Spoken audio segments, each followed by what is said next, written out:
Audible is the leading provider of spoken word entertainment and audiobooks, ranging from bestsellers to celebrity memoirs, news, business, and self-development.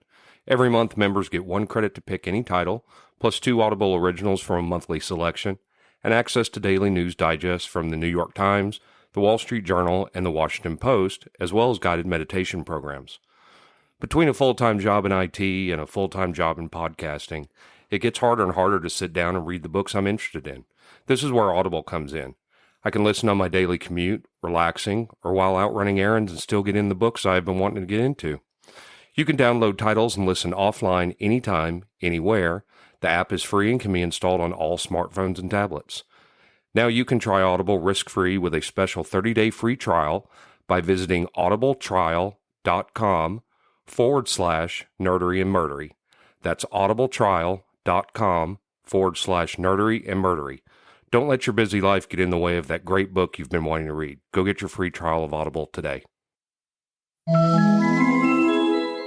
This podcast is sponsored by BetterHelp. This is Jeffrey, and we've talked about many times before that I experience problems and struggles with my mental health, and really without a healthy mind, being truly happy and at peace is hard. The good news is therapy does work. It's helped for me, but what is therapy exactly? It's whatever you want it to be. Maybe you're not feeling motivated right now and would like some tools to help. Or maybe you're feeling insecure in relationships at work, or you're not dealing well with stress. Whatever you need, it's really time to stop being ashamed of normal human struggles, and it's time to start feeling better because you deserve to be happy. And now you don't have to worry about finding an in-person therapist near you to help. BetterHelp is a customized online therapy that offers video, phone, and even live chat sessions with your therapist, so you don't have to see anyone on camera if you don't want to. It's much more affordable than in-person therapy, and you can start communicating with your therapist in under 48 hours. So join the millions of people who are seeing what online therapy is really about. It's always a good time to invest in yourself because you are your greatest asset. And there's a special offer to Nerdery and Murdery listeners. You can get 10% off your first month of professional therapy at betterhelp.com/nerdery and murdery. That's betterhelp.com/nerdery and murdery.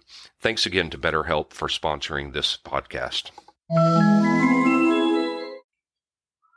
Deep beneath the surface of the Metroplex, there exists the Texas 27 Film Vault, a massive complex filled to the brim with cinema classics. Join our Film Vault technicians, Randy, Richard, and Lori, as they venture into the vast library of motion pictures to bring you the finest in cinema entertainment, the Texas 27 Film Vault. So it's actually beneath the earth? Well, I mean, that's the premise of the show. Ah.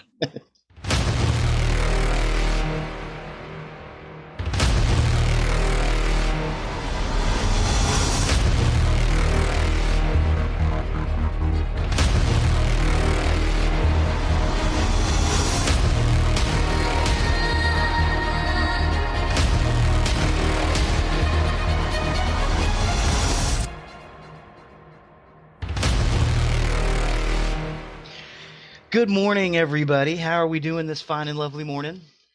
Tired. Okay. Well, to our listeners out there, again, this is another Just Nerdery episode we're doing on hiatus with the great Timothy. Big round of applause for Timothy. Yay! Sorry, folks. I've just worked at a movie theater during the Barbie and Oppenheimer opening weekend, so I am gone. You beat? Oh, I have... Beat down by the Barbenheimer? Yes! Very nice. All right, so today this is a pretty quick one. We're going to talk about a couple of horror hosts, because we were talking about horror hosts earlier. I want to talk about one that was local. It existed for 2.5 years, and then it went away. There are some videos out there of what these guys did. I have uploaded everything I can find. We've got quite a bit.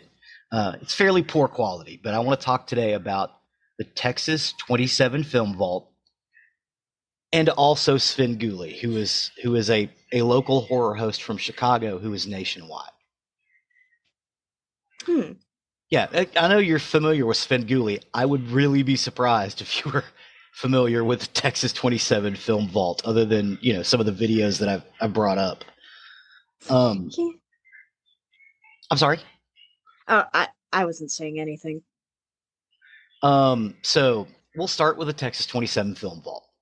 It was a hosted horror movie show with Randy Clower and Richard Malmos as Randy and Richard, the Film Vault technicians first class, screening movies on Saturdays at 10:30 p.m. on KDFI Channel 27, Dallas, Texas, from the 9th of February 1985 to August 29th, 1987. This Yeah, it ended on my birthday when I was 13. I was so sad. Happy birthday! Your favorite show is now canceled. Yeah, well, okay. Shortly after that, KERA moved Doctor Who to Saturday nights at that time slot. So, because originally they were showing it at like 8 o'clock. Happy birthday! We canceled your favorite show, but you get Doctor Who. Yay! So the scenario for the show was there was this thing called the Film Vault Corps. It was this weird quasi-military organization established to protect America's schlock culture heritage by safeguarding the bad, campy, but lovable cinematic movies of the past. So the Film Vault Corps carries out the task in various film vaults under every major city in the United States. These vaults were each the size of aircraft carriers and stored all the movies that the local channels filled their late night hours with. The crew risked their lives fighting off giant rats, worm-like creatures called cellumites, and other menaces that lurked beneath America's unsuspecting cities. Each episode ran for about 2.5 hours, which included screening the movie, skits, interviews, and they'd also show like old serial, like Flash Gordon or Buck Rogers or something like that. So let me guess. When you say giant rats and worm-like creatures, I assume they were guys in suits. No, it was all miniature work. Ah! Yeah, oh my God, it was so... Again, I've included a bunch of these videos. Some of the best mini stuff I've seen, especially considering they had no budget, because Channel 27 was a little local television station that ran at a profit loss for like 10 years. It was really kind of hokey. But the guys that wrote it, Randy Clower, Richard Malmos, and again Lori, I think Lori Johnson. Again, I don't have a whole lot of information on it. Basically wrote every episode, and so it was this idea is that they were these underground film vault technicians that would go and find the movie and then show them for the people, and they'd sit around a desk talking, but it looked like an underground lair. So like MST3K, but a little bit different, like more out of love rather than his boss hates him. Yes. I'm going to be honest. This predates MST3K. Oh, so they probably got the idea from them. They would have had to have been in the Metroplex at the time because it didn't go anywhere else. I mean, the idea was that they wanted to do it nationally, like Elvira. They used to do these bits where they would make fun of Elvira, like they would go and talk to her dad, and they just called him Bigaball. So it would be this serious interview with this redneck dude with giant cleavage. No one said anything about the cleavage. They just had the interview. Okay, I don't know if you folks know about this bit on Tumblr, but people like to Photoshop big naturals on Gandalf and call it Gandalf Big Naturals. Is it something like that? Very much so. Very much so. I believe that I got the Bigaball interview in our list of... I found a bunch of stuff. Granted, I want to warn the audience. Very, very poor quality. One of the producers, Ken Miller, also did a bunch of the writing, but he was never really on the show. But yeah, it was this show, and it was weird and unusual, and they had this weird opening, which I gave. Also, there was a warning before every episode that said, "Warning: viewing this program has has been shown to cause brain damage in laboratory animals. Please view at your own request or your own risk." I mean, I've seen worse. Oh my You god! know. Yes, but oh my god, it was so funny. And again, it was a love because these guys would take these films and they would pick the movies, so they could riff on them, just like MST3K, so they could riff on them ahead of time. But they wouldn't riff on them during the movie. They would break and then they would talk about it, sitting at this little desk in the underground. Yeah, it was just weird and funky, and there's some really great artwork for it, which I've listed. There's a local fan thing for it, so every few years, and I think we've got another one coming up, they will get together and have like a convention, and the two guys who are still around would show up. They were basically just producers at the Channel 27. So they were just low grade, like not low grade, but like low ranking film producers who were like, hey, you know what'd be funny if we reviewed these things? Yes, exactly. They worked at the TV station and they convinced their boss that we could do this and we could do it on a shoestring budget. Like Repo, the genetic opera. Yes, much like Repo, the genetic opera. So they produced it and it was awesome. But again, alas, it only lasted a little over 2 years. It was like right at 2 years, two and a half. And then it was off the air forever. But it's one of those things that I wanted to talk about and, find videos so it doesn't go away, because it is purely a local thing. It never went anywhere else but the DFW area. So I'm going to guess whenever the next convention rolls in town, you're taking me? I would kind of like to see it. The big birthday episode. I'd kind of like to go and hang out and check it out. Again, these guys were fairly young when they did it, and it was 85, so yeah, they're a lot older now, but they're still around. Yeah, and hey, if, we managed to swing by a deal with them, we could probably even interview them. I would love to interview Richard Malmos and Randy Clower, because they were really, really funny guys, and the idea that they had was really funny. Again, I've added on our YouTube playlist, or our YouTube page, I've got the playlist for the show, and there's a bunch of stuff out there. Granted, again, it's poor quality. It looks like someone recorded it off of a VHS. To be fair, I've also had to deal with that in finding some like old stuff too. Like, yeah. It's something you can't help. No. I think it would be better if we could get in and clean it up. Maybe that's a project that you and I could work on at some point. Yeah.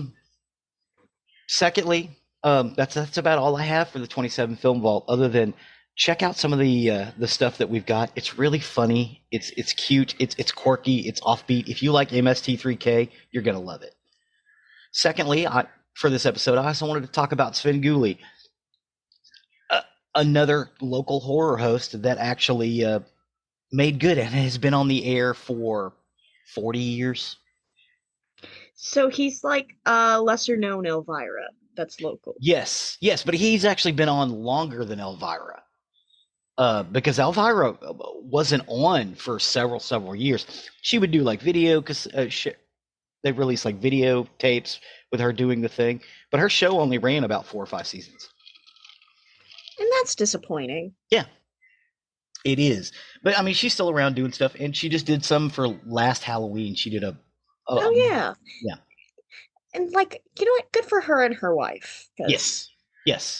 Cassandra Peters is awesome, and she's basically taken on the role of producer now. Oh, good for her. Yeah. So, but Svengoolie is an American-hosted horror movie television program, and the show features horror and science fiction films, and it is hosted by the eponymous character Svengoolie, who was originally played by Jerry Bishop from 70 to 73. Richard Coase succeeded him in the role from 79 on. Before and after commercial breaks, Svengoolie presents sketches, tells jokes, and performs parody songs related to the film being aired. The show is a long-running local program in the Chicago area and in recent years expanded nationally, airing Saturday nights on MeTV. So the show airs both low-budget and classic horror and science fiction movies. The host Svengoolie, a telescoping of the words Svengali and ghoul, played by Richard Coase, who wears thick skull-like makeup around his eyes and cheekbones, a mustache, goatee, and long wig, all black and black top hat with a tuxedo jacket over a bright red open-collared pleated tuxedo shirt. So just before and after commercial breaks, Svengoolie presents sketches, tells corny jokes, and performs song parodies spoofing the film being aired. Some shows were presented in what was later dubbed Sven Surround, a pun on Sensurround, a brand-name theater audio system, in which Svengoolie would joke at the film aired sometimes with humorous sound effects. The creator of MST3K cited Sven Surround as an inspiration. The stunt was discontinued for a short time, then brought back due to viewer requests, although it was a clip segment aired outside of the film. One relatively recent addition to the show is the simultaneous use of Twitter with the hashtag Svengoolie, allowing those the watch to comment on the show. And he gets a live feed, so he can basically run it up on a monitor so he can talk to them. Sounds like a chaotic Twitch chat almost. A little bit. I think this is kind of where that idea came from. In August of 2006, it was reported that the WCIU had obtained broadcast rights to the classic Universal Monsters films from the 30s and the 40s. These films had been requested since Svengoolie aired in the 1980s, but by December of 2006, the show featured 4 episodes of the Abbott and Costello Meet series, where they would meet the Universal Monsters, and several Hammer film productions that were distributed by Universal International. Svengoolie presented Bela Lugosi's Dracula, claiming that it was the first time the movie had been shown on local televisions in more than a decade. He was correct. It had, not shown for a long time. The show opens with a reference to earlier radio broadcasting, calling all stations, clear the air lanes for the big broadcast.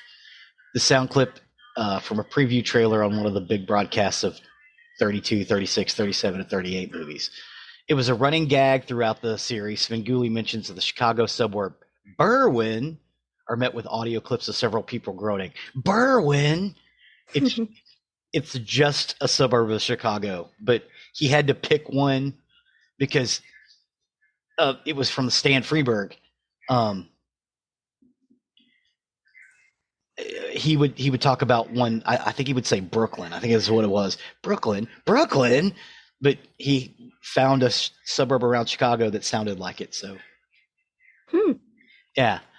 But yeah, Richard Coase has basically been running that and producing that for years. The show's original title was Screaming Yellow Theater. The title was derived from Screaming Yellow Zonkers, a yellow sugary glazed popcorn snack first produced in the 60s. It debuted on September 18th, 1970 on WFLD Channel 32 and ran until September 7th, 1973. Svengoolie at that point was played by Jerry Bishop. But later on, Richard Coase, a fan was sending sketch ideas, became a show writer. So he went and worked for the network or the local television station. He got a job just because he loves Svengoolie so much. But the station canceled it, and then there was trouble. The station got bought out and moved around to another thing. But in 1978, after Kaiser Broadcasting or Field Communications bought the station back from Kaiser Broadcasting, Jerry Bishop and Richard Coase talked about bringing the show back. So it was off the air from 73 to 79. But when Richard Coase came back, he didn't want to step on Jerry Bishop's toes, so he called it Son of Svengoolie. And he ran it from 1979 to 1986. Dang. Yeah. So, 7-8 years. And the final episode aired in January of '86. Coase stayed on with the network because you can't. Richard Coase looks nothing like Svengoolie outside of the makeup, right? Well, I mean, kinda, and his voice is roughly the same. But he did like a kids show and some other stuff. He continued to work for that television station until the early '90s, where he went to another station over basically across the road, WCIU. In 1994, he wanted to bring the show back, and because Jerry Bishop was the creator of the show, he was able to do that. Right? He couldn't like broadcast the old episodes, but he could bring back a lot of the stuff with the show. So he asked Jerry Bishop, he's like, hey, let's do it again. And Jerry Bishop was like, groovy, why don't you stop calling yourself the son of Svengoolie and just call yourself Svengoolie? You did it longer than I did. So they did. Coase also hosts a weekly Three Stooges Stoogepalooza show on that same channel, WCIU, Channel 26 in Chicago. But Svengoolie got so big that other stations owned by that company started broadcasting it. So it was on in Chicago, then it was on in Milwaukee, South Bend, Indiana. It started becoming like Elvira, basically. Yeah. And beginning on April 2nd, 2011, Svengoolie Show became available nationally on the Me TV network, which kind of got together when people stopped doing broadcast television. Anybody out there who's listening, I'm sure there's some cord cutters out there in the United States. We went from analog to digital broadcasts, which freed up a lot of bandwidth for our television stations. A lot of people went away from terrestrial television at that point. Go get yourself an antenna. Program your TV to find channels, and you will find that what used to be, and again, we're in DFW, so we had a really crowded television market here because originally it was 2 and they were combined into 1. So when the rest of the country only had 3 stations, we had 6. Yeah, because we were part of it, like almost a large technological gold mine, because we were also producing our own chips at that time, weren't we? Yes. Oh, yeah. Well, most of the chips that you bought up until the early 2000s came out of this area. Didn't matter what you bought, they came from here. Here or Houston or out near El Paso. But because Fort Worth had its own market and Dallas had its own market, because we're 43 miles between the center of the 2 cities, even though we're one big metropolitan area. They merged those in the 60s. So Fort Worth had 3 channels, Dallas had 3 channels, we had 6. When like New York City only had 5, right? We were a major market. So we had 6 channels for a long time, and then we got a few more. So if you stopped watching broadcast television in DFW in, say, the 90s, like most people did, or the early 2000s, we had 10 stations. If you go and program your television now, we have 50.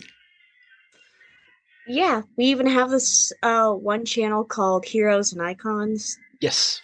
Somewhat near, they have Star Trek, old stuff like Guyver, and other stuff. Greatest American Hero. They show all of the old Star Treks every single day. So you'll get an episode of the original series, Next Generation, Deep Space Nine, Voyager, and Enterprise every single day.